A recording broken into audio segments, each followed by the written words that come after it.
February 11, 1990. Nelson Mandela walks out of prison. 27 years locked up. The cameras are rolling. The world is watching. Everyone expects him to call for revenge, to demand justice, to unleash decades of rage. Instead, his first public statement stuns everyone: "I hold no bitterness." Years later, he does something even more shocking. He invites his prison guard to his presidential inauguration. Front row seat. The man who locked him in a cell for years, now sitting beside world leaders. As Mandela's honored guest, people asked him, how? His answer was one word: Ubuntu. A philosophy that completely changes how you see yourself and everyone around you. Because Ubuntu says, you don't exist alone. You never have.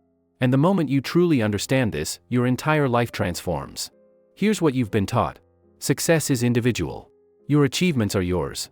Your failures are yours. You are responsible for yourself. Nobody owes you anything. Self-made. Self-reliant. Independent. This is the story of modern life. Work hard. Achieve alone. Stand on your own 2 feet. And if you fail, that's on you. This philosophy has a name: individualism. And it dominates how we think about everything. Your career. Your relationships. Your worth. But there's another philosophy. One that existed for thousands of years before individualism. One that says, everything you just learned is backwards. You are not separate. You have never been separate. Your success is not yours alone. Your failure is not yours alone. You exist because others exist. Ubuntu. A single word that contains an entire worldview. And once you see it, you cannot unsee it. Ubuntu comes from Southern Africa. Zulu and Xhosa languages. The word itself is simple, but the meaning is profound. The phrase is, umuntu ngumuntu ngabantu. Translation: a person is a person through other people. But that doesn't capture it. Here's what it really means: I am because we are. Your humanity is not something you possess individually. It emerges through relationship, through connection, through community. You are not a self-contained unit. You are a node in an infinite web of relationships. Every person you've ever met, every interaction you've ever had, every stranger who smiled at you, every enemy who challenged you, they are all part of who you are. Remove them, and you are not you anymore. This is Ubuntu. Let's break down the 3 core principles. First, interconnectedness. Every action ripples. Nothing you do exists in isolation. You help someone. That help spreads. They help someone else. The chain continues. You harm someone. That harm spreads. They harm someone else. The chain continues. You are part of both chains whether you see it or not. Modern life pretends you can act in isolation. Buy something cheap made by exploited workers overseas. You'll never see them. You'll never know their names. So it doesn't affect you. Ubuntu says, it does affect you. You're connected to that suffering. You benefited from it. That connection is real even if invisible. Second, community defines identity. Your identity is not, I am successful, or I am a lawyer, or I am strong. Your identity is, I belong to a web of people, and we shape each other. You don't achieve alone. You achieve because teachers taught you. Because parents raised you. Because strangers helped you. Because competitors pushed you. All of it. Remove any thread, the web changes. You change. Third, restoration over punishment. When someone harms you, the modern response is, cut them off. Punish them. Make them pay. Ubuntu asks a different question: can this relationship be restored? Can we return to harmony? Because separation is a kind of death. Not physical. Spiritual. To be cut off from community is to lose part of yourself. Nelson Mandela grew up in a village where Ubuntu wasn't a concept. It was life. When one family needed food, everyone shared. When one child lost parents, everyone raised that child. When conflict arose, elders gathered.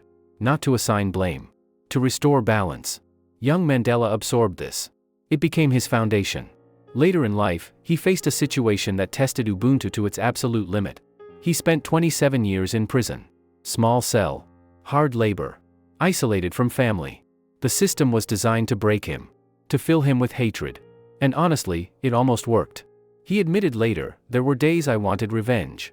Days I forgot everything I knew. But one memory kept returning. Something his father told him as a child: when you strip away another person's humanity, you strip away your own. This is the heart of Ubuntu. You cannot dehumanize someone else without dehumanizing yourself. You cannot destroy another without destroying part of the whole. So Mandela made a choice. The hardest choice of his life. He would not hate. He would see his captors as human. Flawed. Afraid. Trapped in their own way. But still human. Still connected to him. One guard was assigned to watch Mandela for years. His name was Christo Brand. Young guy. Just doing his job. He was taught Mandela was dangerous. Someone to fear. But over years of daily interaction, something shifted. Christo saw Mandela reading, studying, teaching other prisoners. Never breaking. Never losing composure. Mandela didn't treat Christo as an enemy. He treated him as a young man caught in a difficult situation. Asked about his life. His family. His struggles. Slowly, Christo's perspective changed. He started seeing Mandela not as a threat but as a teacher. He began bending rules. Bringing small items. A newspaper. A photo. Risking his job to show basic kindness. When Mandela was released, Christo thought that was the end. But years later, President Mandela tracked him down. Invited him to official state events. Introduced him to visiting dignitaries as his friend. This wasn't forgiveness as weakness. This was Ubuntu as power. Christo was part of Mandela's journey. Part of the web. To cut him out would be to cut out part of the story. Part of himself. After Mandela's release, the country faced a crisis. Decades of injustice. Millions demanding accountability. The expected path, trials, convictions, prisons full. But Mandela and others chose a different path. They created the Truth and Reconciliation Commission. The principle was Ubuntu. If you committed wrongs, you could come forward. Confess publicly. Face the people you harmed. Tell the full truth. If you did, you could receive amnesty. No prison. People around the world were shocked. Critics said, "You're letting guilty people walk free." But Ubuntu doesn't ask, "How do we punish?" It asks, "How do we restore the community?" Thousands came forward. Confessed. Faced victims. Some received forgiveness. Many did not. But the process itself prevented further violence. It proved that restoration is possible even after terrible harm. This is Ubuntu in practice. Now let's look at the science. Neuroscience is discovering what Ubuntu has known for millennia. Your brain is not wired for isolation. It's wired for connection. There's a theory called social baseline theory. It states, your nervous system's default assumption is that you are part of a group. When you're isolated, your brain treats it as a threat. Stress hormones spike. Immune function drops. Cognitive ability declines. But when you're connected, even minimally, your brain calms down. Researchers at the University of Virginia did an experiment. They put people in brain scanners. Told them they might receive a painful shock. The brain's threat centers lit up. Fear response activated. Then they had someone hold the participant's hand. Even a stranger. The threat response dropped significantly. Just physical contact with another human. That's biological Ubuntu. Your nervous system knows you're not meant to be alone. Another study tracked people over 20 years. Those who reported chronic loneliness had 26% higher mortality rates. Not because they were physically alone. Because they felt disconnected. Your brain reads social disconnection as a survival threat. Ubuntu isn't just philosophy. It's how you're built. Here's how to practice Ubuntu in daily life. Step 1, the recognition practice. In Zulu, the greeting is Sabobona. It means I see you. Not your body. Your humanity. The response, Njikona. I am here. Because you saw me, I exist. Try this, when you interact with anyone, pause for 2 seconds. Make real eye contact. See them as a full human being. Not a cashier. Not a function. A person with a story. 2 seconds. Changes everything. Step 2, reframe achievement. Every time you think, I did this, stop. Ask, who helped? Who taught you? Who supported you? Who pushed you? Name them. Internally or out loud. This isn't denying your effort. It's seeing the full picture. Step 3, repair instead of cutting off. When someone hurts you, the default is, never speak to them again. Ubuntu asks, is restoration possible? Can we have a hard conversation? What you did hurt me. I want to understand why. And I want to see if we can rebuild this. Not because they deserve it. Because you're connected. Cutting them off cuts part of you. Step 4, daily connection. Once a day, do something for someone with zero personal benefit. Not charity. Connection. Call someone lonely. Help a stranger. Listen without fixing. Small acts. But they strengthen the web. Modern society is experiencing what I call an Ubuntu crisis.